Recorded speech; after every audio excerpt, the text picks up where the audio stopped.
Hi viewers, இது உங்கள் hashtag விஞ்ஞானம். சமூக வலைத்தளங்களில் என்னென்ன விஷயங்கள்லாம் ட்ரெண்ட் ஆகுது அப்படின்றத பார்க்குறதே நம்மளுக்கு ஒரு ஹேபிட்டாக இருக்குது. ஆனால் சமூக வலைத்தளங்களில் சயின்ஸை பற்றி என்னென்ன விஷயங்கள் ட்ரெண்ட் ஆகுது அப்படின்றதெல்லாம் சொல்கிறது தான் நம்ம ஹேஷ்டாக் விஞ்ஞானம். ஒன் டேக்கு வந்து 24 ஹவர்ஸ் அப்படின்றது நம்ம எல்லாருக்குமே தெரியும். ஆனால் அந்த 24 ஹவர்ஸே பத்தலையே அப்படின்னு சொல்லி புலம்பிட்டு இருப்போம். 25 ஹவர்ஸாக இருந்தால் எப்படி இருக்கும் அப்படின்றத இப்போ நம்ம பார்க்கலாம். ஒன் டேக்கு வந்து 25 ஹவர்ஸ் ஆகணும் அப்படின்னு சொன்னால் இன்னும் 2 மில்லியன் செஞ்சுரிஸ் நம்ம இருக்கணும் அப்படின்னு சொல்லியிருக்காங்க. இப்போ ஒரு நாளைக்கு வந்து 1.8 மில்லி செகண்ட்ஸ் ஆட் ஆகணும் அப்படின்னு சொன்னால் ஒரு செஞ்சுரிக்கு அப்புறம் ஆட் ஆகும் அப்படின்னு சொல்லியிருக்காங்க. அதாவது ஒரு செஞ்சுரிக்கு அப்புறம் 1.8 மில்லி செகண்ட்ஸ் ஒரு நாளைக்கு ஆட் ஆகுது அப்படின்னு சொல்லியிருக்காங்க. ஸோ இது வந்து ஒரு நல்ல விஷயம் கிடையாது அப்படின்னு சயின்டிஸ்ட் சொல்லியிருக்காங்க. ஏன்னா முன்னெல்லாம் வந்து 3.8 மில்லி செகண்ட்ஸ் வந்து ஆட் ஆகிட்டு இருந்துச்சு அப்படின்னு சொல்லியிருக்காங்க. இப்போ எர்த் ரொட்டேட் ஆகுறது கொஞ்சம் ஸ்லோ ஆயிருக்கு அப்படின்னு சொல்லியிருக்காங்க. இது எதனால ஸ்லோ ஆயிருக்கு அப்படின்னு பார்த்தோம்னா மூனோட டைடல் ஃபோர்ஸ்னால ஆயிருக்கு அப்படின்னு சொல்லியிருக்காங்க. டைடல் ஃபோர்ஸ்னா என்ன அப்படின்னு பார்த்தோம்னா மூனோட கிராவிடேஷனல் புல் வந்து நம்ம எர்த் அஃபெக்ட் பண்ணுது அப்படின்னு சொல்லியிருக்காங்க. ஸோ இந்த விஷயத்தை சமூக வலைத்தளங்களில் போஸ்ட் பண்ணதுக்கு அப்புறம் இன்னும் 1 hour கிடைச்சா எனக்கு ரொம்பவே நல்லா இருக்கும் அப்படின்னு சொல்லி கமெண்ட்ல நிறைய பேர் போஸ்ட் பண்ணிட்டு இருக்காங்க. அது மட்டும் இல்லாமல் இந்த விஷயத்தை நிறைய பேர் லைக் பண்ணிட்டு இருக்காங்க, நிறைய கமெண்ட்ஸும் கொடுத்துட்டு இருக்காங்க. ஸோ இந்த விஷயம் இந்த வாரம் சமூக வலைத்தளங்களில் ட்ரெண்ட் ஆகிட்டு இருந்துச்சு. ரீசெண்டாக எர்த்லேருந்து அனுப்பப்பட்ட ஸ்பேஸ் கிராஃப்ட் வந்து 35,000 மைல்ஸ் பெர் ஹவர் வந்து ட்ராவல் பண்ணிட்டு இருக்கு அப்படின்னு சயின்டிஸ்ட் சொல்லியிருக்காங்க.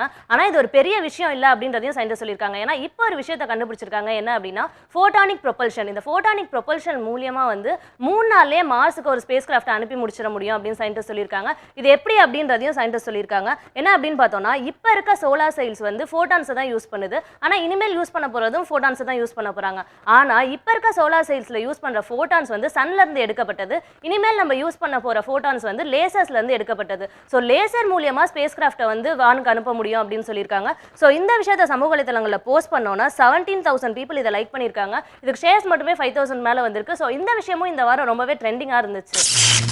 நம்ம வாரம் ஹேஷ்டாக் விஞ்ஞானம்ல ஏதாவது ஒரு சயின்ஸ் ஃபேக்ட் பார்த்துட்டு இருக்கோம். அந்த வகையில் இந்த வாரம் தூக்கத்தை பற்றி தான் பார்க்க போகிறோம். நம்ம தூங்கும் போது ஹைப்பம்னேஷியா அப்படின்னு ஒரு விஷயம் நடக்குமா? இது எதுக்கு நடக்குது அப்படின்னு பார்த்தோம்னா நம்மளோட ட்ரீம்ஸில் நம்மளோட பழைய மெமரிஸ் நிறைய வந்து எடுத்துகிட்டு வருமா இந்த ஹைப்பம்னேஷியான்ற விஷயம். அது மட்டும் இல்லாமல் நம்ம மறந்து போன நிறைய விஷயங்களை திருப்பி நம்ம மெமரி கொண்டு வரதுக்கும் இந்த விஷயத்தை யூஸ் பண்ணலாம் அப்படின்னு சயின்டிஸ்ட் சொல்லியிருக்காங்க. அது மட்டும் இல்லாமல் நம்மளோட மெமரி பவரை இன்க்ரீஸ் பண்ணுறதுக்காகவும் இந்த ஹைப்பம்னேஷியாவை யூஸ் பண்ணலாம் அப்படின்னு சொல்லியிருக்காங்க. ஸோ இந்த ஃபேக்டை இப்போ சமூக வலைத்தளங்களில் நிறைய பேர் ஃபோட்டோவோட ஷேர் பண்ணிட்டு இருந்தாங்க.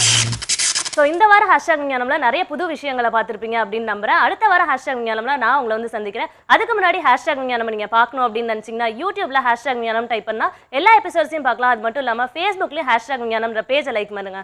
ஸோ அடுத்த வாரம் நான் உங்களை வந்து சந்திக்கிறேன்.